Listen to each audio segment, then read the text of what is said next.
Friends, இன்றைக்கி நம்ம ஜிலேபி ஃபிஷ்ஷில் எப்படி தவா ஃப்ரை பண்ணலான்னு பார்க்கலாம். ஆயில் கொஞ்சம் கம்மியாக ஊற்றி ட்ரை பண்ணி பார்க்கலாம். ஆயில் ஃப்ரை பண்ணோம்னா ஆயில் கொஞ்சம் ஜாஸ்தியாக போயிடும். ஸோ ஆயில் இல்லாமல் கொஞ்சம் கம்மியாக பண்ணி பார்க்கலாம். அதுக்கு நான் 1 kg ஜிலேபி ஃபிஷ் வாங்கி நல்லா உப்பு மஞ்சத்தூளும் போட்டு நல்லா வாஷ் பண்ணி 2 times வாஷ் பண்ணி எடுத்துக்கிட்டேன். அதில் வந்து 2 time கீரல் போட்டு ஃப்ரண்ட் அண்ட் பேக்கில் போட்டுவிட்டேன். இது எதுக்காகனா மசாலா எல்லாமே உள்ளே இறங்குறதுக்காக தான் நான் போடுறேன். போட்டு முடித்ததுக்கப்புறம் எல்லா ஃபிஷ்லையும் இதே மாதிரி போட்டு முடித்ததுக்கப்புறம் மஞ்சத்தூள் ஃபஸ்ட்டு மங்களகரமாக மஞ்சத்தூள் போட்டுக்கலாம். ஒரு 1/4 ஸ்பூன் காஷ்மீரி மிளகாத்தூள் ஒரு ஸ்பூன் போட்டுக்கலாம். கலருக்காக 1/2 ஸ்பூன் வந்து மல்லித்தூள் போட்டால் ஃப்ளேவர் நல்லாயிருக்கும். அண்ட் ஜீரகத்தூள், இதுவும் ஃப்ளேவருக்காக தான் போடுறது, நல்லா ஜீரணமும் ஆகும். சால்ட், எவ்வளோ சால்ட்டு வேணுமோ சால்ட் ஆட் பண்ணிக்கோங்க. அதுக்கப்புறம் நான் கார்ன்ஃப்ளவர் மாவு போடுறேன். கார்ன்ஃப்ளவர் மாவு வந்து கொஞ்சமாக தான் போடுறேன், ஒரு 1.5 ஸ்பூன் வச்சுக்கோங்களேன். நான் 2 ஸ்பூன் எடுத்து வச்சேன், வேணாம். அரிசி மாவும் அதே மாதிரி தான், ஒரு ஸ்பூன் போதும். அது கொஞ்சமாக ஆட் பண்ணி முடிச்சுட்டு லாஸ்ட்டு ஃபைனல் டச்சப்பாக லெமனோட ஃப்ளேவர் ஃபிஷ்ஷில் ஆட் பண்ணுறப்போ ஆயிலில் உதிராமல் வரும், நல்லா டேஸ்டியாகவும் இருக்கும். அதுக்காக தான் ஆயில் இழுக்காது. இது வந்து ஒரு டிப்ஸாக நோட் பண்ணிக்கோங்க. ஃபைனலாக இஞ்சி பூண்டு பேஸ்ட்டு ஜீரணமாகறதுக்காகவும் நான் வந்து பெப்பரை வந்து க்ரஷ் பண்ணி ஃப்ரெஷ்ஷாக போடுறேன். நீங்கள் பெப்பர் தூள் போட்டுக்கோங்க. நான் வந்து இன்றைக்கி ஒயிட் பெப்பர் ஆட் பண்ணியிருக்கேன். நீங்களும் அதே மாதிரி கொஞ்சம் எது வேணுமோ உங்களோட டேஸ்ட்டுக்கு ஏற்ற மாதிரி ஆட் பண்ணிக்கோங்க.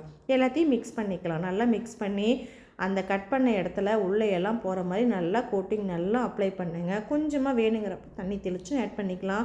தண்ணி வேணாம் எனக்கு இதுவே வேணும்னாலும் ஓகே.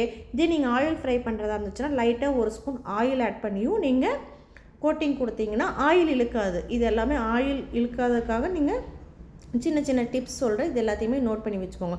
ஸோ இப்போ எல்லாத்துக்குமே நான் அப்ளை பண்ணிட்டேன்.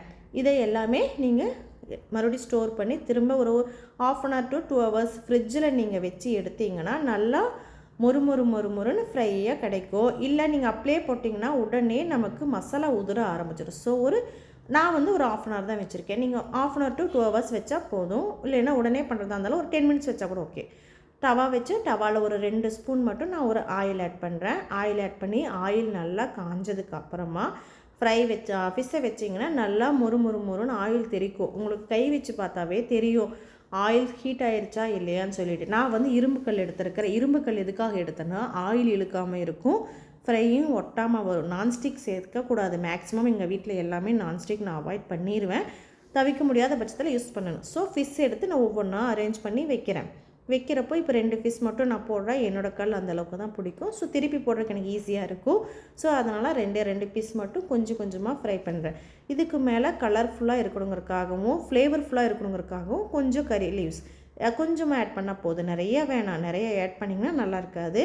ஒரு சைடு எனக்கு இப்போ வெந்துருச்சு, 2வது சைடு திருப்பி போடுறேன். நல்லா வெந்துருச்சு. கோல்டன் ப்ரௌன் ஆகிற வரைக்கும் வெந்துக்கோங்க. எங்களுக்கு வந்து ஒரு 80% வெந்தால் போதும். நிறைய முருகலாக வேக வச்சா இவருக்கு பிடிக்காது. ஸோ நான் ஒரு 80% மட்டும் வேக வச்சு எடுத்துகிட்டு உங்களுக்கு எந்த மாதிரி வேணுமோ அந்தளவுக்கு நீங்கள் வேக வச்சு எடுத்துருங்க. அவ்வளோதான். சுட மணக்க ஃபிஷ் ஃப்ரை, ஜிலேபி மீன் ஃப்ரை ரெடி ஆயிருச்சு. வாங்க ஃப்ரெண்ட்ஸ், எல்லாருமே சாப்பிடலாம். இதை கண்டிப்பாக உங்கள் வீட்டில் ட்ரை பண்ணி பாருங்கள். எல்லாருமே மறக்காமல் சேனலுக்கு சப்ஸ்கிரைப் பண்ணுங்கள், ஃபாலோ பண்ணுங்கள், லைக் பண்ணுங்கள் அண்ட் கமெண்ட் பண்ணுங்கள். உங்களுக்கு பிடிச்சவங்க எல்லாருக்குமே ஷேர் பண்ணுங்கள். Thank you friends.